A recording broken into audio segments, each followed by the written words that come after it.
जय हिंद, नमस्कार दोस्तों। मैं सुनील राव स्वागत करता हूं आपके अपने YouTube channel A to Z forum में।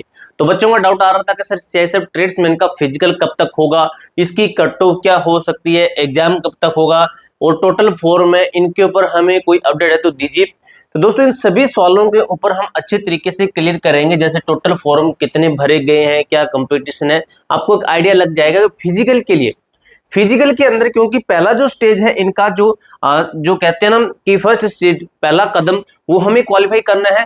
तो वही कंपटीशन हम देखेंगे, तो वही आपका कंपटीशन कौन सा है, फिजिकल के अंदर है। फिजिकल के अंदर दोस्तों क्या है, जो जितने बच्चे फॉर्म डालेंगे, जैसे मान लीजिए कितने फॉर्म आए हैं अभी, तो फॉर्म दोस्तों लगभग आपके 8 से 9 से आपके 8.5 लाख फॉर्म आए गए हैं।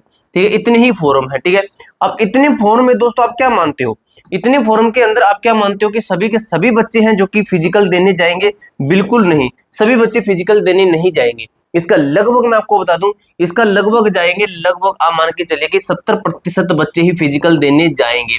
70 से 80% मान लीजिए। अब इस 70% का, जो 70% पहुंचे हैं फिजिकल देने के लिए, इस 70% का आप मान के चलिए कि 40 से 50% बच्चे ही फिजिकल के अंदर पास होंगे। भाई मैं इतना कम क्यों बता रहा हूं, क्योंकि फिजिकल होगा भी आपका RFID बेस्ड, डिजिटल डिजिटल मशीनों के द्वारा, सेंसर के द्वारा आपका फिजिकल होगा। हाइट, चेस्ट, वेट, जो भी है आपकी रनिंग है, पैर में चिप लगा के आपकी सब कुछ वो की जाएगी। अब दोस्तों इनके कारण नुकसान भी होता है। नुकसान उन बच्चों को होता है जिनकी तैयारी नहीं होती है, और बेनिफिट उन बच्चों को होता है जिनकी तैयारी अच्छी खासी होती है और जिनकी तैयारी एग्जाम की होती है और फिजिकल के अंदर वो तैयारी कर लेते हैं। इस तरीके से वो बच्चे फाइनल सिलेक्शन तक ले जाते हैं CISF ट्रेड्समैन के अंदर।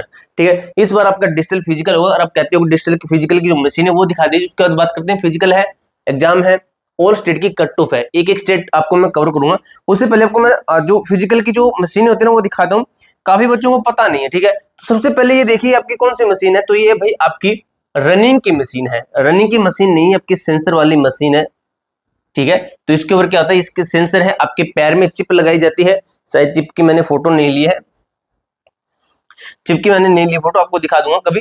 पैर में लगता है, अभी पैर में लगती है आपकी चिप, वो पैर में लगा दी जाती है, जिसके अंदर सेंसर रहता है और सेंसर इसके साथ कनेक्ट रहता है। जब आप यहाँ पे पैर रख के आगे निकल जाते हो तो ये आपके टाइमिंग शुरू कर देती है, ये वाली मशीन। और जब आप घूम के अपना राउंड पूरा करके आते हो, जो भी 2-4 राउंड पूरे करोगे ग्राउंड के अंदर या फिर रोड के ऊपर लगाई जाएगी। ठीक है, तो ग्राउंड जब आपका लास्ट जो राउंड होगा, जैसे आप यहाँ पे पैर रख के, पैर रखोगे यहाँ पे, ठीक है, अपना पैर रखोगे, तो उसी टाइम पे ये अपना वहां पे टाइम क्लोज कर देगा और आपकी टाइमिंग सही तरीके से बता देगा कि ये बच्चा फेल है, पास है। 1 मिनी सेकंड से भी फेल कर देती है, 1 मिनी सेकंड से भी फेल कर देती है और मिनी सेकंड से पास भी कर देती है। ठीक है, कि बच्चा 0.00 मान के चलिए उससे पास ही हो जाता है तो पास ही माना जाएगा। ठीक है, उसके बाद में आप देखिए आपकी इस तरीके से आपकी हाइट, वेट, चेस्ट वगैरह इस तरीके से आपका होगा। ठीक है, ये आपकी हाइट हो रही है, यहाँ पे आपकी चेस्ट हो रही है, हाइट वाली मशीन आपकी, ये आपकी चेस्ट वाली मशीन है। अगर बात करें, ये आपकी हाइट वाली मशीन है, यहाँ पे सेंसर लगाए हुए हैं 2 ये वाले, और यहाँ पे भी सेंसर लगा हुआ है, और ये आपकी डिटेक्ट करेगी कि आपकी हाइट सही है या फिर गलत है, पूरी पूरी है, ये किस तरीके से आपकी हाइट है। ठीक है, ये डाउट हुआ आपका क्लियर। फिजिकल, फिजिकल हमारा कब तक हो सकता है, फिजिकल के ऊपर बात करें कि फिजिकल हमारा कब तक हो सकता है, तो दोस्तों एक एक्सपेक्टेड डेट अगर आपको बता दूं कि इस डेट तक आप अपने आप में तैयार रहिए, प्रिपेयर रहिए, तो वो डेट है दोस्तों हमारी तरफ से कि जुलाई महीने में आपका फिजिकल हो सकता है। जुलाई, ठीक है, जुलाई महीने में आपका फिजिकल होने के मैक्सिमम टू मैक्सिमम पॉसिबिलिटी है कि आपका जुलाई महीने के अंदर फिजिकल हो। ठीक है, आपके पास में जून का टाइम है, जून के टाइम में आप क्या कीजिए, सुबह सुबह रनिंग कीजिए, शाम के टाइम में एक्सरसाइज कर सकते हो, कोई प्रॉब्लम नहीं है। जो नए बच्चे उनके लिए, जो पुराने भाई शिकारी हैं उनको तो फिर क्या बताने की जरूरत है। उसके बारे में बात करते हैं दोस्तों एग्जाम। तो जैसे आपका फिजिकल, जिस दिन आपका फिजिकल खत्म होगा, मान लीजिए जुलाई के अंदर फिजिकल होगा खत्म, जुलाई के बाद में अगस्त आएगा, सितंबर आएगा, अक्टूबर आएगा और नवंबर आएगा, और आपका इसी साल का लास्ट है दिसंबर। तो आपका जो एग्जाम है वो दोस्तों नवंबर दिसंबर में होने के चांसेस रहेंगे, अगर आपका फिजिकल जुलाई महीने में कंडक्ट करवा लिया जाता है तो। ठीक है, एग्जाम का मैंने कर दिया, ये भी कर दिया, टोटल फॉर्म मैंने आपको बता दिए कि 8.5 से 9 लाख, 9 से 8.5 लाख के लगभग इसके बीच में आपकी फॉर्म है। अब ऑल स्टेट की कट ऑफ, ये थोड़ा ध्यान से देख लीजिए, सेक्टर वाइज आपकी कट ऑफ बनती है, जोन कह सकते हो, सेक्टर कह सकते हो। ये मैंने आरटीआई लगाई थी, आपको मैंने आरटीआई क्लियर की थी, इस आरटीआई को रिजेक्ट कर दिया गया था। मैंने टोटल फॉर्म फिलअप है, एग्जाम डेटा है, फिजिकल है, कब तक होगा, और वैकेंसी खाली पड़ी इसके ऊपर भी मैंने लगाई थी, ये मेल भी एक बच्चे की थी, मैंने आपको ऑलरेडी मैंने काफी चीजें दिखा रखी है, फिर आरटी थी आपकी, ठीक है, ये सब चीजें मैंने आपको दिखा रखी है भाई, ठीक है। इसलिए मैं कहता हूँ कि चैनल से जुड़े रहना, हर बार आपको वही सेम चीजें नहीं दिखाई जाएगी, ठीक है। अगर मैं वही सेम चीजें आपको दिखाऊंगा तो आपका टाइम वेस्ट होगा। अब दोस्तों सबसे पहले देखिए कि नॉर्थ सेक्टर के अंदर आपके कौन से स्टेट आते हैं, तो ये सभी स्टेट हैं आपके नॉर्थ सेक्टर के अंदर आते हैं। जैसे इसके अंदर देखिए चंडीगढ़ है आपका, हरियाणा है, हिमाचल प्रदेश है, जम्मू एंड कश्मीर है, लद्दाख है, पंजाब है, राजस्थान है। जम्मू कश्मीर का तो बुरा हाल है, ठीक है, आज आपने वो देखा होगा, वो वहां पे लगभग 28 बंदों को धर्म पूछ के और उनको मतलब गोली लगा दी उनके, ठीक है। एग्जैक्ट हम चीजों का नाम नहीं ले सकते भाई, आप यूट्यूब का नियम रहता है। एनसीआर सेक्टर के अंदर, ठीक है, नॉर्थ सेंट्रल सेक्टर के अंदर कौन से, दिल्ली है, उत्तर प्रदेश है, उत्तराखंड है, ठीक है। तो यहाँ से मुझे याद आया भी कभी भी ऐसी जगहों पे घूमने मत जाना, ठीक है। वेस्टर्न सेक्टर के अंदर दादर नागर हवेली है, ठीक, इनके भी कट्टो बताऊंगा इस सेक्टर के हिसाब से। सेंट्रल सेक्टर के अंदर आपका कौन सा, छत्तीसगढ़ है, मध्य प्रदेश है। ईस्टर्न सेक्टर के अंदर बिहार झारखंड है। साउदर्न सेक्टर के अंदर आंध्र प्रदेश है, कर्नाटका है, केरल है, लक्षद्वीप है, पुदुचेरी है, तमिलनाडु है, तेलंगाना है। साउथ सेक्टर के अंदर कौन से हैं, तो साउथ सेक्टर के अंदर आपके कौन से, साउथ सेक्टर के अंदर है आपके अंडमान निकोबार है, आइसलैंड हो गया, सिक्किम हो गया, Odisha, west Bengal. North sector के अंदर आपका अरुणाचल प्रदेश हो गया, असम, मणिपुर, मेघालय, मिजोरम, नागालैंड, त्रिपुरा, ठीक है। तो ये हुए। अब इनकी कट ऑफ देख लीजिए भाई, इनकी कट ऑफ देख लीजिए, वो आपको मैं दिखा देता हूँ। ये कट ऑफ आपको जो हमारा टेलीग्राम ग्रुप है वहां पे मिल जाएगी, ठीक है। ये मैंने अपनी जो है कॉपी के ऊपर पहले ये लिखी थी, ठीक है, पिछली भर्ती की आपकी कट ऑफ है। सबसे पहले देखिए एनसीआर की कट ऑफ देख लीजिए। कुक ट्रेड के अंदर 77 नंबर यूआर से सिलेक्शन हुआ था बच्चों का, ओबीसी से 65, ओबीसी सॉरी ईडब्ल्यू से 65, ओबीसी से 70, एससी से 67, एसटी से 72। इस तरीके से आपकी ट्रेड वाइज इस जो एनसीआर सेक्टर की ये आपकी कट ऑफ है, ये देख लीजिए, आप इसका स्क्रीनशॉट लगा सकते हो। उसके बाद में इस स्टेट की आपकी ये ट्रेडें हैं, 3 ट्रेडें हैं, इन ट्रेड के हिसाब से आपकी ये कट ऑफ थी, ये कट ऑफ देख सकते हो। अब दोस्तों नेक्स्ट की बात कर लेते हैं।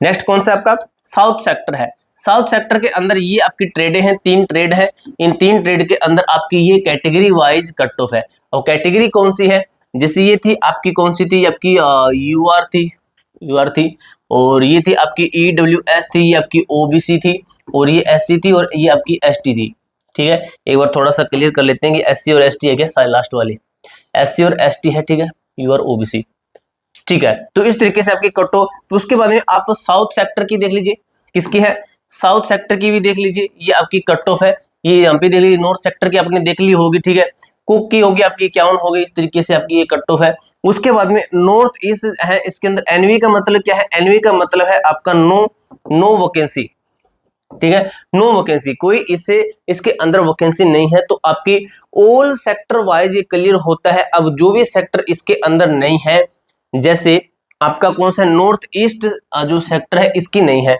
तो north east sector Arunachal Pradesh है हमारा, ठीक है। मैं आपको बता दूं कि आपको कट्टों का एक आइडिया लेके चलना है, मध्य प्रदेश है, तो आपको जो कट्टों का आइडिया है वो क्या लेके चलना है, मध्य प्रदेश होना। इसी के अंदर मैं आपको बताता हूं किस तरीके से होगा। मध्य अरुणाचल प्रदेश, असम, मणिपुर, मेघालय, मिजोरम, नागालैंड, ठीक है, ये है मध्य प्रदेश नहीं, ठीक है।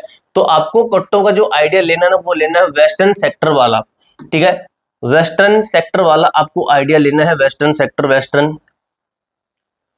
सेक्टर कौन सा है, east, south east, north south, western sector नहीं है। चलिए दोबारा से और देख लेते हैं किसका आइडिया आपको लेना है। वेस्टर्न सेक्टर का दिया था ना मैंने आपको, ये तो नहीं लेने में, हरियाणा का तो ये ज्यादा हो जाएगा, एनसीआर का भी नहीं लेंगे। ईस्ट सेक्टर का हो गया, ठीक है, साउथ सेक्टर का, हाँ साउथ सेक्टर का ले सकते हो, बिल्कुल साउथ सेक्टर का आप जो है आइडिया ले सकते हो। नॉर्थ हुआ, ईस्ट हुआ, साउथ ईस्ट का, ये साउथ का, ये आप साउथ सेक्टर का आइडिया ले सकते हो। जो अगर ये वाले बच्चे हैं, ये वाला आइडिया ले सकते हो कि इसके आसपास आपकी भी कट हो जाए। पूरा डाटा मैंने आपको अच्छे तरीके से क्लियर कर दिया, जो जो क्वेश्चन मैंने आपको बताए हैं वो क्वेश्चन मैंने भाई क्लियर कर दिए हैं, ठीक है। इसके अलावा दोस्तों आप जो भी आपका डाउट रहता है, जो भी आपको कुछ पूछना रहता है कभी, तो कमेंट बॉक्स में पूछ लिया करो। इंस्टाग्राम भी मैंने अपना दे रखा है, उसके ऊपर कभी कुछ डाउट होता है तो पर्सनली मैसेज भी कर सकते हो। डाउट पूछने के लायक होना चाहिए, अदरवाइज रिप्लाई नहीं मिलेगा, ठीक है। पूरी जानकारी मैंने आपको अच्छे तरीके से क्लियर कर दी है। इसके अलावा दोस्तों आपको कोई भी डाउट, कोई भी क्वेरी रहती है तो कमेंट बॉक्स में भी पूछ सकते हो। मिलते हैं नेक्स्ट वीडियो के अंदर, तब तक के लिए जय हिंद, जय भारत।